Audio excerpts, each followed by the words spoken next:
Assalamualaikum warahmatullahi wabarakatuh. Kali ini kita sudah sampai ke pertemuan ke-12, yaitu mengenai mengelola komunikasi pemasaran di pasar internasional.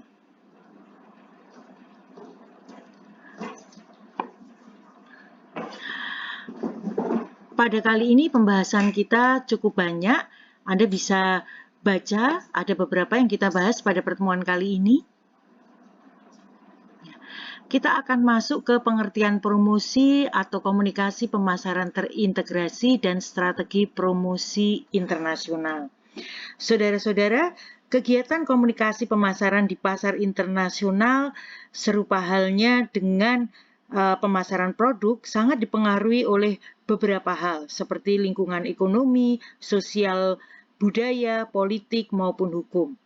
Pengaruh lingkungan ekonomi jelas karena tingkat perkembangan perekonomian ini akan mempengaruhi pendapatan masyarakat dan infrastruktur di suatu negara.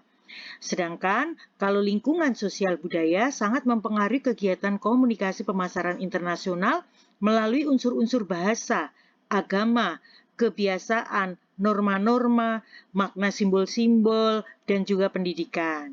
Sedangkan kalau lingkungan politik dan hukum akan mengatur mengenai peraturan-peraturan mengenai media massa, promosi, penjualan, dan kode etik periklanan, baik yang disepakati sendiri oleh kalangan periklanan maupun yang disusun bersama dengan pemerintah. Nah, pengaruh-pengaruh tersebut tentu saja menyebabkan para pemasar internasional harus memilih strategi komunikasi pemasaran terpadu, internasional atau global yang bergerak di antara dua kutub extension standardization dan adaptation atau customization. Nah, kita akan membahas yang mendasar dulu mengenai komunikasi pemasaran terintegrasi dan strategi promosi internasional. Nah, saudara-saudara, pada awalnya konsep promosi menggunakan istilah propaganda zaman dahulu kala.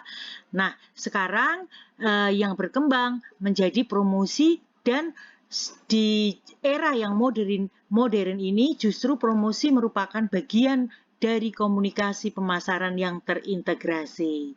Silakan dilihat sejarah perkembangan strategi komunikasi pemasaran terintegrasi. Dimulai dari propaganda, dulu sebelum dikenal dengan promosi, istilah-istilah untuk memasarkan produk itu disebut dengan propaganda. Nah, sekarang lebih dikenal propaganda itu untuk kepentingan pesan politik ya. Sedangkan untuk pemasaran lebih dikenal menjadi istilah promosi. Nah, kalau promosi ini akhirnya kesannya jadi informasinya searah saja dari penghasil produk ke target prospek atau masyarakat. Nah, sekarang di zaman yang modern ini pemasaran sudah sedemikian mengalami perkembangan, muncul istilah baru komunikasi pemasaran terintegrasi atau integrated marketing communication, lebih sering disingkat IMC. Karena bedanya dengan promosi, untuk komunikasi pemasaran terintegrasi ini akan membutuhkan interaksi dua arah ya, tidak hanya dari pemasar yang mewakili produsen produk, tetapi juga membutuhkan feedback dari prospek atau masyarakat atau konsumen. Nah, Anda bisa melihat di layar Anda mengenai pengertian promosi atau komunikasi pemasaran terintegrasi ya. Nah, dari pengertian itu bisa kita simpulkan untuk kegiatan komunikasi pemasaran terintegrasi atau yang disingkat tadi bauran IMC itu adalah periklanan, promosi, personal selling, hubungan masyarakat dan publisitas atau public relation, direct marketing, acara dan pengalaman atau event and experiences. Nah, saudara lihat bauran IMC. Nah, ini saya buatkan tabel yang lebih memudahkan Anda untuk membedakan kegiatan dari bauran komunikasi pemasaran terintegrasi atau bauran IMC ya. Ada berbagai platform komunikasi yang dilaksanakan. Anda bisa lihat periklanan, misalnya iklan, cetakan dan penyiaran, gambar bergerak, brosur dan buklet dan berbagai macam. Kemudian kalau promosi penjualan apa saja bisa Anda lihat berupa kontes, permainan, lotre, premium dan hadiah, contoh dan lain sebagainya. Tentunya kalau di dalam platform komunikasi pemasaran terintegrasi Muslim kita harus memilih ya. Ini yang di sini adalah secara umum, tetapi tentu saja kalau kita sebagai pemasar yang syariah, kita harus menghindari hal-hal yang bertentangan dengan konsep-konsep syariah. Kemudian hubungan publik itu apa? Anda bisa baca juga. Kemudian personal selling, contoh-contohnya ada, pemasaran langsung, dan yang terakhir adalah acara atau experiences, itu contohnya apa. Anda bisa baca. Nah, sekarang kita akan masuk ke strategi promosi internasional. Jadi di dalam strategi ini ada dua besaran, yaitu strategi standarisasi dan strategi adaptasi.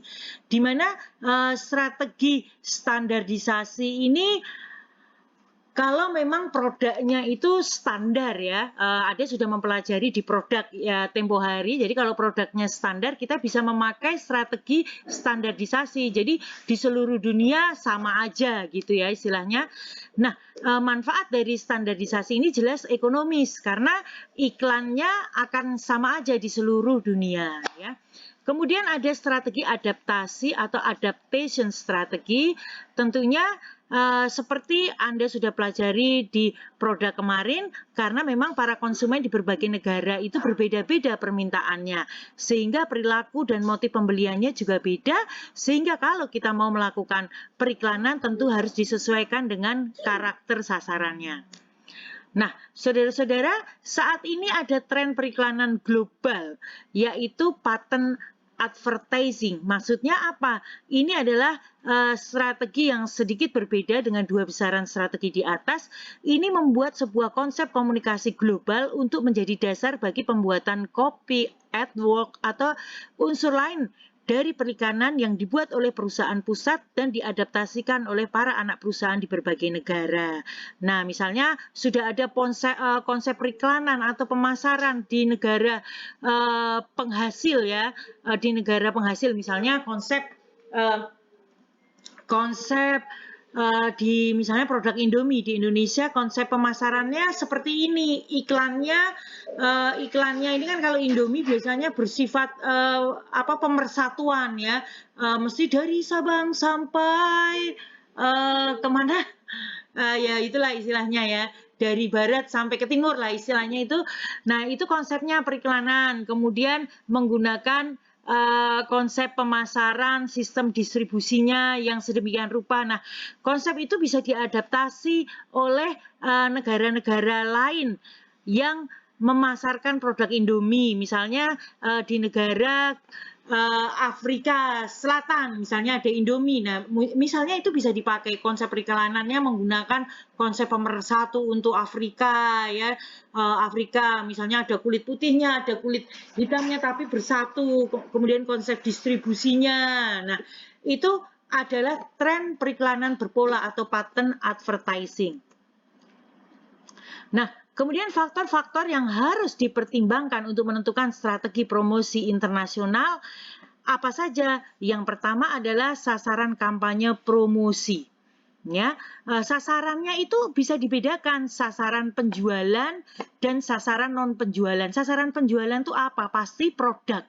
Sasaran produknya itu supaya laku kalau penjualan ya, supaya laku, portofolionya, targetnya berapa lakunya. Nah, kemudian ada juga sasaran penjualan seperti awareness ya. Awareness itu pengertian ya, pengertian lah kesadaran terhadap produk itu. Kemudian oh ada tuh produk Indomie ya misalnya. Kemudian minat, untuk meningkatkan minat. oh ternyata makan Indomie itu enak juga ya, misalnya seperti itu. Kemudian citra. Nah, citra ini lebih mewakili ke citra produk tersebut, bahwa misalnya produk ini berkualitas, perusahaannya itu berkualitas. Nah, itu bisa bisa sedemikian ya. Misalnya kalau Anda melihat contoh iklan produk Apple ya, iklannya itu kan eh, apa benar-benar memperlihatkan citra dari perusahaan ya, selalu kualitas ya, digambarkan waktu terakhir mereka beriklan apa namanya Apple Apple ya di TV, handphone Apple itu kan begitu slim, produknya mewah dan lain sebagainya. Nah, ya iklan yang seperti itu biasanya untuk kampanye untuk meningkatkan citra dari produk tersebut, bahwa produk itu memang berkualitas lain dengan produk yang lain. Kemudian faktor perusahaan. Nah, maksudnya di sini adalah kita harus mempertimbangkan faktor-faktor dari perusahaan kita, misalnya fokus perusahaan secara geografis, kemudian sikap manajerial terhadap kegiatan perusahaan. Nah, perusahaan-perusahaan jenis-jenis perusahaan yang sudah Anda pelajari itu sangat berpengaruh, misalnya etnosentrik, polisentrik, geosentrik. Nah, ini akan sangat mempengaruhi terutama kondisi perusahaan di host country. Kemudian cakupan geografi dari kampanye itu, apakah memang kampanye atau iklan tersebut atau pemasaran tersebut hanya untuk kapasitas nasional, regional, atau bahkan global. Nah, yang paling penting adalah alokasi anggaran promosi. Nah, ini sangat penting ya.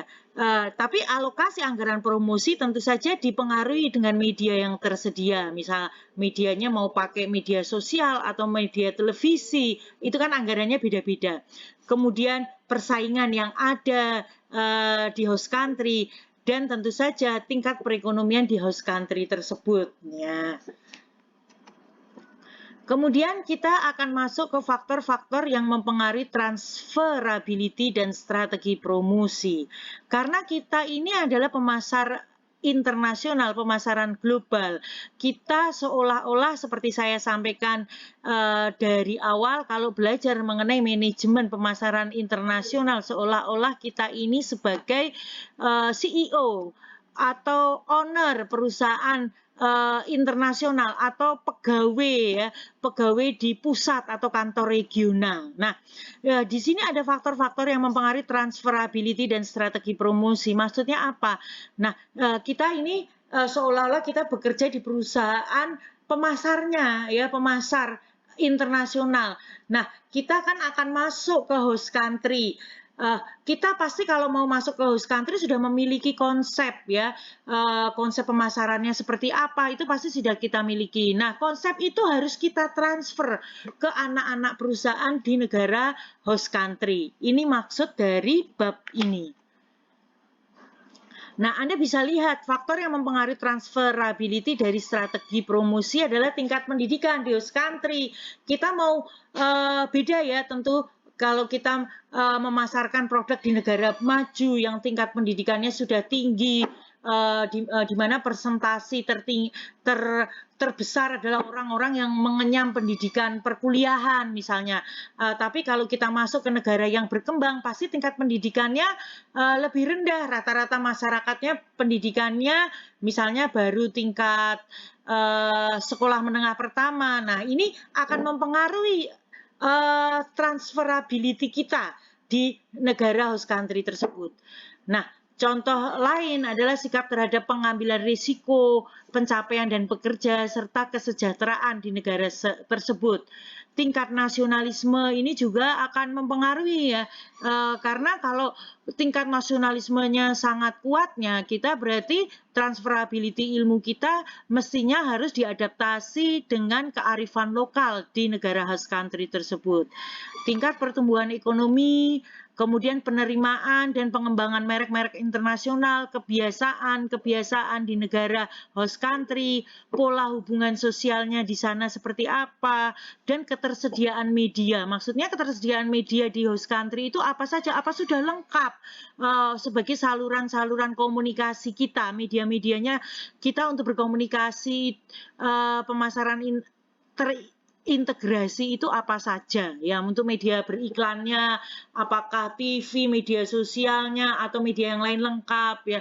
Kemudian saluran-saluran yang lainnya apakah memungkinkan ada public relation atau publisitas di sana, apakah memungkinkan kita mengadakan acara-acara atau experiences seperti di bauran IMC yang ada. Nah, kita akan masuk ke satu-satu mengenai periklanan ya. Mengenai bauran IMC. Yang pertama periklanan. Kalau periklanan ini Anda pasti sudah paham sekali ya. Periklanan ini adalah bentuk presentasi dan promosi non-personal yang dibayar mengenai ide, barang-barang, dan jasa-jasa oleh sebuah sponsor yang dikenal ya. Pengertian menurut Keegan dan Green juga ada, Anda bisa baca sendiri, tapi sebenarnya garis merahnya adalah sama. Jadi iklan itu suatu presentasi mengenai produk dan jasa kita. Nah, misi tujuan iklan harus mencakup audiens sasaran. Siapa? Who. Kemudian apa yang ingin dicapai ketika kita melakukan presentasi melalui iklan tersebut? What? Nah, kapan sasaran itu bisa dicapai? When. Nah, jadi ini harus kita siapkan. Yang pertama adalah menciptakan kesadaran pengenalan, awareness terhadap merek. Jadi konsep pertama, misi dari beriklan itu menciptakan kesadaran kenal dulu terhadap merek kita. Ya, kalau sudah kenal, baru kalau sudah kenal, ini kan sasaran tembaknya adalah orang-orang yang belum mengenal produk kita. Nah, yang kedua untuk sasaran tembak yang kedua adalah orang yang pernah memakai produk kita.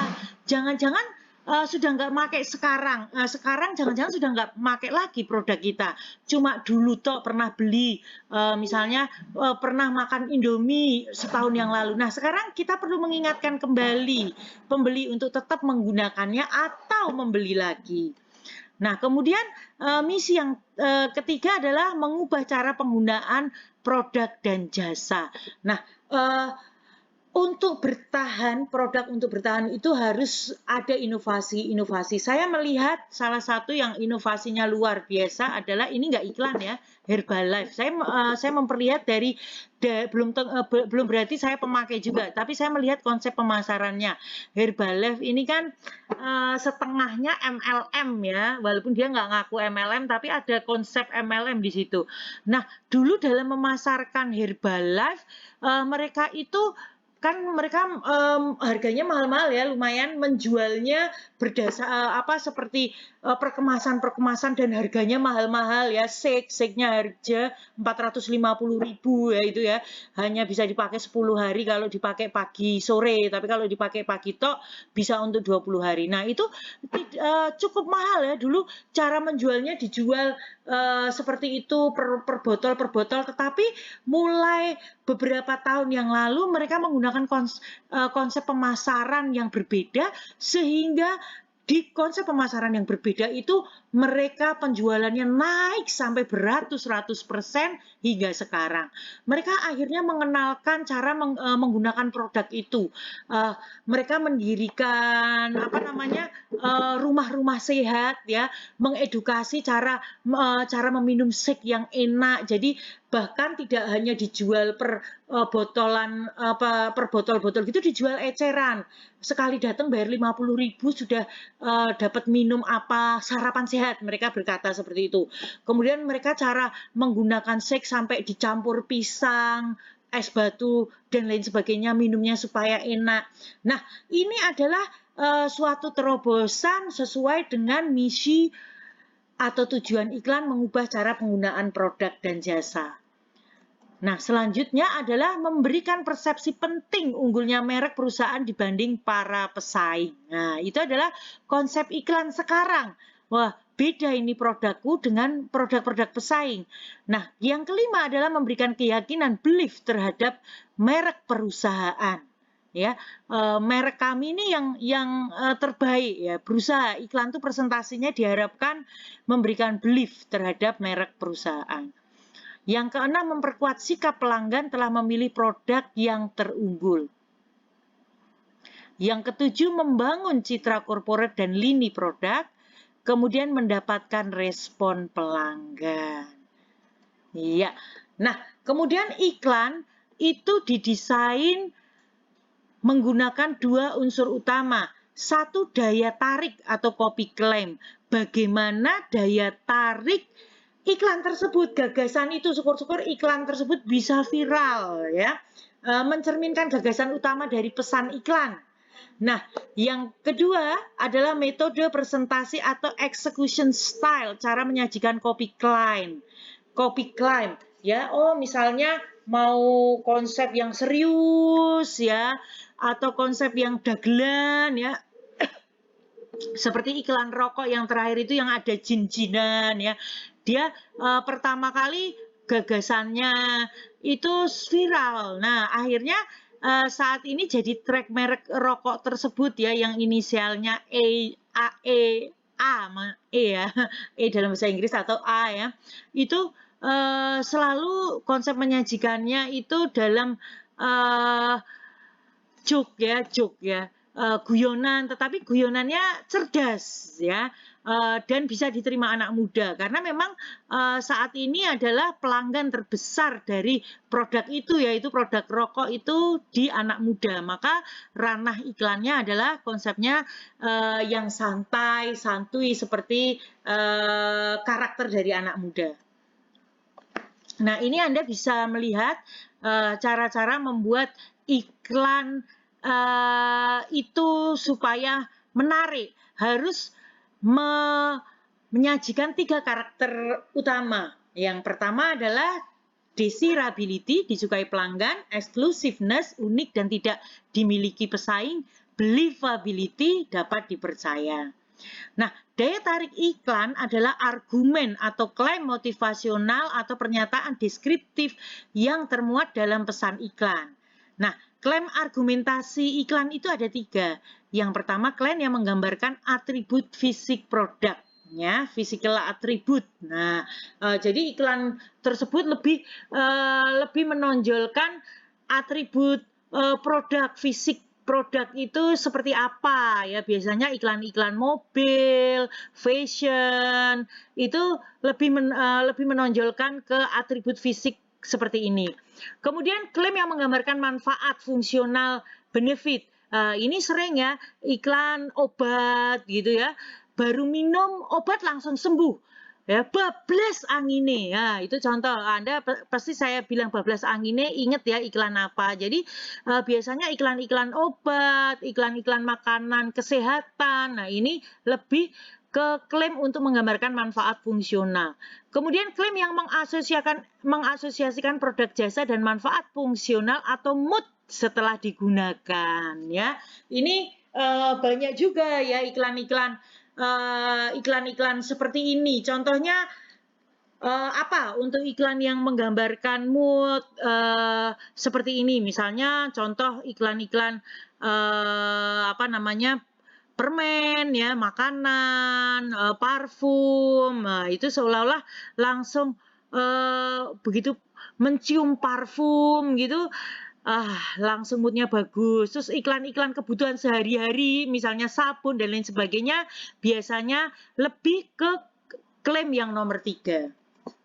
Nah, untuk menyajikan pesan dengan daya tarik yang sesuai dengan kebutuhan konsumen, perusahaan perlu mengenal hal-hal berikut ini. Anda bisa baca, ada fungsional need, jadi produk jasa yang mengatasi masalah yang muncul oleh lingkungan hidup. Nah, ini saya contohkan keampuhan zinc. Ya. Jadi corona itu belum ada obatnya, sehingga untuk sembuh harus meningkatkan imunitas. Nah, zat-zat yang katanya meningkatkan imunitas itu adalah vitamin C, zinc, vitamin D.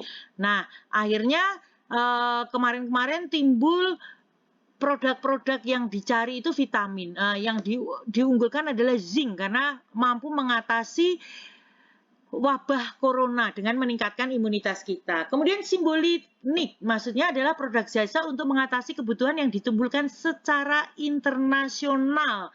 Misalnya rasa percaya diri, identitas, ego. Nah, contoh adalah iklan layanan produk prioritas di bank umum. Hampir semua bank umum memiliki produk prioritas. Misalnya untuk nasabah bersaldo 500 juta ke atas, 1 miliar ke atas. Nah, iklannya biasanya lebih menyentuh ke faktor emosional, simbolik bahwa kamu kalau make produk ini kamu adalah orang yang eksklusif ya, simbol dari kemapanan, wealthiness ya, simbol kemewahan. Nah, orang yang sudah kaya ya, selain kemewahan tuh ingin diberikan kemudahan. Nah, akhirnya itu yang dijual. Kalau kamu menggunakan produk ini, kamu akan memperoleh kemudahan-kemudahan di dalam layanan perbankan dan fasilitas-fasilitas lainnya yang untuk memudahkan kehidupan Anda. Nah, misalnya seperti itu. Kemudian experiential need. Nah, ini produk jasa yang memberikan simulasi sensory pleasure. Contoh makanan, hiburan, petualangan. Nah, iklan yang ditonjolkan adalah kenikmatannya. Ya, misalnya kalau masih ingat sebelum corona ya, banyak kan orang Indonesia ini suka jalan-jalan ke luar negeri, maka banyak negara-negara yang beriklan di sini, Australia, jelajah Australia gitu. Nah, kemudian masih ingat tagline-nya Malaysia untuk mempromosikan negara kita, negaranya dia supaya orang-orang di negara kita mau piknik ke sana, Malaysia, truly Asia. Nah, itu adalah experiential need. Nah, selanjutnya daya tarik yang dipilih dituangkan dalam metode presentasi atau sajian iklan merupakan execution style, yaitu cara penyajian pesan kepada audiens atau sasaran.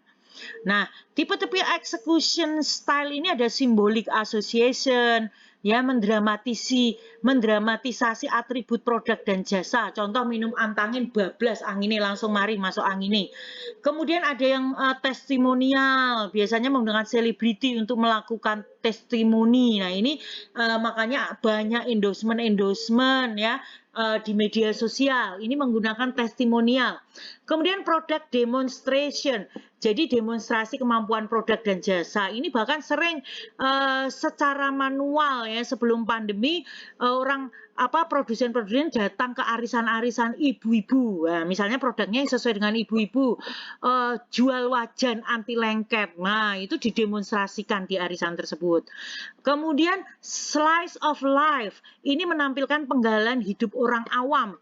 Intinya produk jasa ini bisa digunakan oleh siapa saja dan bermanfaat. Nah, mungkin ada yaitu iklan di TV. Saya kan berlangganan MNC Television, itu sering ada iklannya, itu produk-produk misalnya kalung batu-batu itu loh, katanya bisa mengatasi banyak penyakit. Nah, katanya seperti itu. Nah, itu yang digunakan orang-orang biasa. Kemudian di Metro TV ada yang healthy life atau apa acara itu sering mendatangkan orang biasa yang kena penyakit misalnya. Nah, dia cuman menceritakan penyakitnya aja. Kemudian setelah itu disambung dengan produknya dia. Intinya dia orang biasa yang mau sembuh. Nah, kemudian dipromosiin produk dari yang beriklan di Metro TV tersebut, misalnya seperti itu ya. Kemudian comparison advertising, ini membandingkan dengan merek pesaing secara implisit maupun eksplisit ya. Banyak ya, misalnya contoh dulu iklan hit ya, nyemprot nyamuk, terus nyamuknya pada pingsan semua. Terus untuk semprotan yang lain ya, nyamuk yang lain, maksudnya semprotan nyamuk yang lain sudah memang di blur ya untuk mereknya. Nyamuknya nggak pingsan-pingsan. Nah, pakai hit, kenapa yang lain? Nah, ini contoh iklan dari comparison advertising. Kemudian humor biasanya untuk produk berisiko rendah, misalnya makanan kecil, pencuci mulut, tapi tidak hanya itu ya. Seperti saya contohkan tadi, rokok merek A memakai humor untuk mempresentasikan produknya. Nah, bagaimana cara mengatasi perbedaan bahasa maupun daya tarik yang berbeda di setiap negara? Nah, saudara-saudara, saya sudah membuatkan tabel contoh panduan memilih daya tarik periklanan yang efektif di pasar global.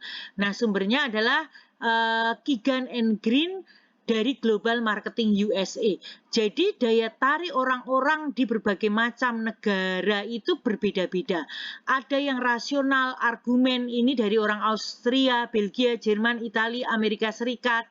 Ini orangnya rasional, argumentatif. Jadi kalau buat iklan harus yang rasional. Kalau langsung minum terus sembuh, bablas anginnya nggak laku di sana. Nah, ini Anda bisa baca dan pelajari. Kemudian koordinasi periklanan internasional. Bagaimana caranya? Caranya tentu saja agak berbeda ya untuk periklanan yang hanya di perusahaan yang nasional. Tentu saja pasti akan lebih kompleks untuk perusahaan yang global. Yang pertama jelas menjalankan periklanan kooperatif advertising. Nah, ini untuk menghindari adanya inkonsistensi iklan antara negara satu dengan negara lain untuk produk yang sama. Kemudian yang kedua, kantor pusat bisa membuat manual periklanan atau videotape supaya dapat memantau aktivitas periklanan di host country. Kemudian yang ketiga, konsep negara panduan lead country concept. Di sini konsep periklanan dikembangkan di satu negara, kemudian disebarkan ke semua negara, jadi sama ya. Kemudian yang terakhir tentu saja sering melakukan pertemuan global untuk koordinasi konsep pemasaran atau periklanannya. Nah, kriteria memilih biro iklan, jadi nggak mungkin ya perusahaan itu bisa bikin iklan sendiri. Untuk perusahaan yang nasional aja pasti sudah menggunakan jasa vendor ya, apalagi biro apalagi untuk perusahaan global. Anda bisa baca sendiri cara-caranya ya, kriteria untuk memilih biro iklan itu seperti apa ya. Pasti cakupan pasarnya, kualitas dari cakupan pasarnya, kemampuan mengembangkan kampanye internasional, reputasi, kreativitas, cakupan dan kualitasnya, kemudian citra yang dikehendaki perusahaan, ukuran biro periklanan, conflicting account, ya. Oke. Selanjutnya adalah bauran pemasaran komunikasi internasional. Yang kedua adalah promosi penjualan. Ya, Anda bisa baca apa itu maksud dari promosi penjualan. Ini merupakan insentif jangka pendek untuk mendorong seseorang mau mencoba atau membeli sebuah produk dan jasa. Ya. Jadi kalau promosi ini jangka pendek, pokoknya produk kita dikenal, dibeli, atau meningkat penjualannya. Nah, jenisnya ada dua, yaitu promosi konsumen dan promosi dagang. Nah, faktor dalam pemilihan strategi promosi penjualan Anda bisa baca. Ya. Nah, yang kedua adalah penjualan personal. Penjualan personal itu Anda pasti sudah tahu ya, penjualan di mana diwakili oleh seorang petugas. Kalau menurut Kotler dan Keller, interaksi tatap muka dengan seorang calon pembeli, prospektif selling sebagai interaksi tatap muka dengan seorang calon pembeli. Ya, maksudnya penjualannya itu harus bertatap muka, berinteraksi antara petugas dari perusahaan kita dengan prospek calon dari pembeli produk kita. Nah, saudara-saudara, di dalam pemasaran internasional, dalam menggunakan tenaga pemasar itu kita bisa menggunakan beberapa pilihan, menggunakan pegawai kita sendiri ya sebagai ekspatriat ya, misalnya kita produsen poligon ya, poligon. Nah, terus kita dari poligonnya di sini di Indonesia mau memasarkan ke Amerika. Nah, kemudian dari Amerika itu anak perusahaannya mengambil kita dari perusahaan pusat untuk memasarkan di sana. Itu namanya ekspatriat ya, tenaga ahli dari negara home country. Nah, atau bisa juga ya menggunakan pemasar dari dalam negeri. Nah, ini Anda bisa lihat saya sudah membuatkan tabelnya kelebihan dan kekurangan antara jenis tenaga penjual yang berbeda. Mau ngambil dari ekspatriat, mau mengambil host country, kemudian bagaimana kalau pemasarannya dari negara ketiga, kita pasarkan produk kita ke negara ketiga. Maksudnya negara yang berkembang ya. Bisa Anda lihat. Nah, sekarang kita akan belajar mengenai public relation dan publisitas. Bedanya public relation dan publisitas itu apa? Anda bisa lihat kalau public relation ini merupakan fungsi manajemen yang mengevaluasi sikap publik untuk mengidentifikasikan kebijakan dan prosedur organisasi demi kepentingan publik dan melaksanakan program aksi dan komunikasi untuk pembentukan pemahaman dan akseptansi publik. Jelasnya public relation ini adalah yang merupakan komunikasi pemasarannya dari suatu perusahaan baik ke masyarakat maupun ke pihak internal ya, ke pegawainya dan lain sebagainya. Dan memang citra perusahaan itu harus dijaga oleh semua pegawai, tetapi public relation ini yang bertugas untuk membentuk citra perusahaan di dalam maupun di luar. Nah, kalau publisitas sendiri adalah komunikasi yang tidak dibayar oleh sebuah perusahaan tentang perusahaan atau produk perusahaan tersebut. Maksudnya adalah publisitas. Publisitas itu suatu kegiatan yang sebenarnya bukan merupakan kegiatan promosi, tetapi sebenarnya berpengaruh juga terhadap pengenalan, citra, bahkan penjualan dari produk jasa, bahkan perusahaan kita. Nah, Anda bisa lihat fungsi public relation bisa dibaca pelan-pelan. Kalau ada yang tidak jelas nanti bisa ditanyakan. Nah, program PR ini publikasi termasuk di dalamnya, ya. Jadi membuat artikel, annual report, brosur, press release, company magazine dan lain-lain. Bu Asih kok tidak pakai biaya? Ya pasti semuanya apapun pakai biaya. Tetapi maksud di sini kalau publikasi itu lain ya, biayanya sama seperti Anda memasang iklan di surat kabar misalnya. Contoh ketika Anda membuat artikel. Nah, membuat artikel tentang perusahaan Anda kemudian dimasukkan ke suatu koran, itu tidak bayar loh. Kemudian kegiatan kita. Karena ini saya ceritakan karena saya pernah menjadi public relation juga di perusahaan saya sebelumnya meskipun perwakilan ya.